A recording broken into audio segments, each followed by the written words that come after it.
இனிமையான நண்பர்களே, அன்புள்ளம் கொண்ட சொந்தங்களே, தேர்தல் தேதி ஏப்ரல் 23 அறிவிக்கப்பட்டு விட்டது. திமுக கூட்டணியிலும் பிரச்சனை ஆரம்பமாகிவிட்டது.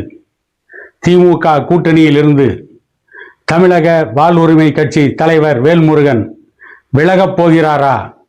அப்படிப்பட்ட சூழ்நிலைதான் உருவாகி கொண்டு இருப்பதாக பல ஊடகங்கள் செய்தி தெரிவித்துக் கொண்டிருக்கிறார்கள். என்ன நடந்தது? இந்த காணொளியில் விரிவாக காண்போம். இன்று காலையில் தமிழக வாழ்வுரிமை கட்சியின் தலைமை குழு கூடி விவாதித்தது. அந்த கட்சியினுடைய நிறுவன தலைவர் வேல்முருகன் தலைமையில் விவாதித்த அந்த கூட்டத்தில் பல முக்கிய முடிவுகளை எடுத்திருப்பதாக வேல்முருகன் அறிவித்திருக்கிறார். திமுக கூட்டணியில் இதற்கு முன்பு நடந்த உள்ளாட்சி மன்ற தேர்தலில் மாநகர மேயர், கடலூர் மாவட்டத்தினுடைய ஊராட்சி குழு தலைவர், பல ஒன்றிய குழு தலைவர், இப்படி எவ்வளவோ பொறுப்புகளை கேட்டோம். நாடாளுமன்ற தேர்தலில் பார்த்து கொள்ளலாம் என்று என்னை சமாதானம் செய்தது திமுக தலைமை. அதற்கு பிறகு நாடாளுமன்ற தேர்தல் வந்தது. ஒரு எம்பி தொகுதியாவது வேண்டும் என்று கேட்டேன். அடுத்த சட்டமன்ற தேர்தலில் உங்களுக்கு தொகுதிகளை அதிகம் தருகிறோம் என்று சொன்னார்கள். அதை கேட்டுக்கொண்டு கூட்டணியில் அமைதி காத்தேன். ஆனால் இன்றைக்கு திமுக கூட்டணி சம்பந்தமாக பேச்சுவார்த்தை நடத்துகின்ற திமுகவுடைய கூட்டணி குழு வேல்முருகன் அவர்களை சந்தித்த பொழுது, ஏற்கனவே கூட்டணியில் இருக்கின்ற பல கட்சிகளுக்கு தொகுதிகளை குறைத்து கொண்டிருக்கிறோம்.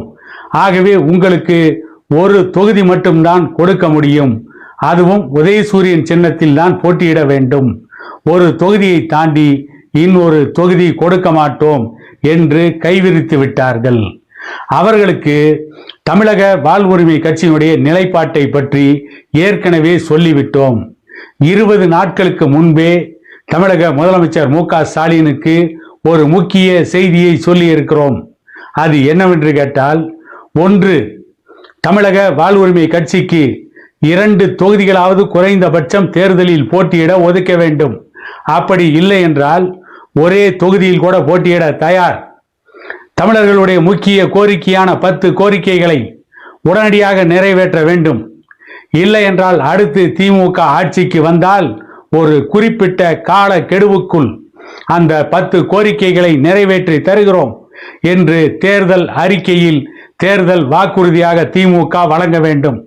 அதில் முதல் கோரிக்கை, தமிழ்நாட்டில் ஜாதிவாரி கணக்கெடுப்பை உடனடியாக நடத்தி அனைவருக்கும் ஜாதியின் அடிப்படையில் கல்வி வேலைவாய்ப்பில் இடஒதுக்கீட்டை கொடுப்போம்.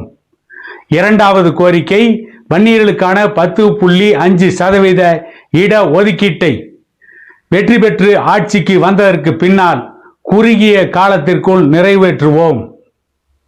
மூன்றாவது, தமிழ்நாட்டில் இருக்கின்ற அரசு வேலைவாய்ப்புகள் அனைத்தும் தமிழர்களுக்கு மட்டுமே வழங்குவோம். வேறு எந்த மாநிலத்தை சார்ந்தவர்களுக்கும் தமிழ்நாட்டு அரசு வேலைவாய்ப்பில் பங்கு கொடுக்க மாட்டோம் என்று அறிவிக்க வேண்டும்.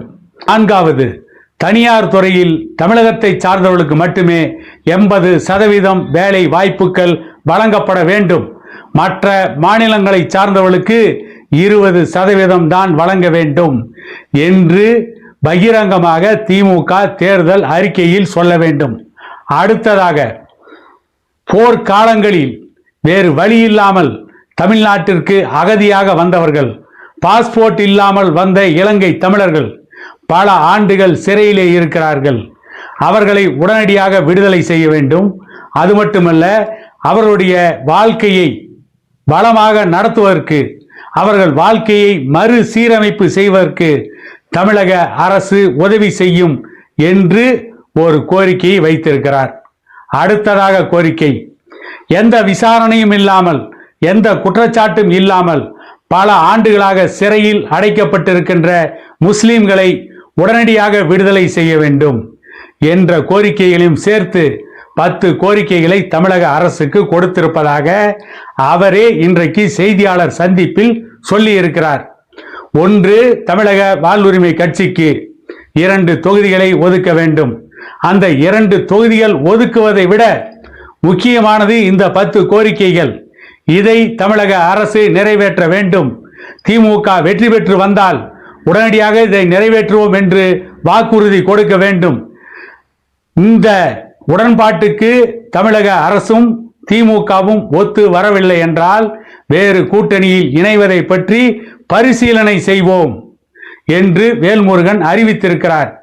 வேல்முருகன் கொடுத்த இந்த நிபந்தனைகளை திமுக ஏற்றுக்கொள்ளவில்லை என்றால் இப்பொழுது திமுக கூட்டணியில் வேல்முருகன் நீடிப்பதை பற்றி மறுபரிசீலனை செய்ய வேண்டும் என்று வேல்முருகன் அவருடைய கட்சியின் தலைமை குழு ஏகமனதாக தீர்மானித்திருப்பதாக வேல்முருகன் பகிரங்கமாக அறிவித்திருக்கிறார்.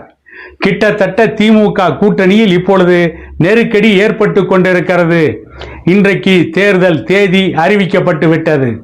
திமுக கூட்டணியில் மதிமுகவிற்கு தொகுதி ஒதுக்கப்பட்டு விட்டது. காங்கிரஸ் கட்சிக்கு தொகுதி ஒதுக்கப்பட்டு விட்டது. விடுதலை சிறுத்தைகளுக்கும் தமிழக வாழ்வுரிமை கட்சிக்கும் 2 கம்யூனிஸ்ட் கட்சிகளுக்கும் இன்று வரை தொகுதி உடன்பாடு ஏற்படவில்லை.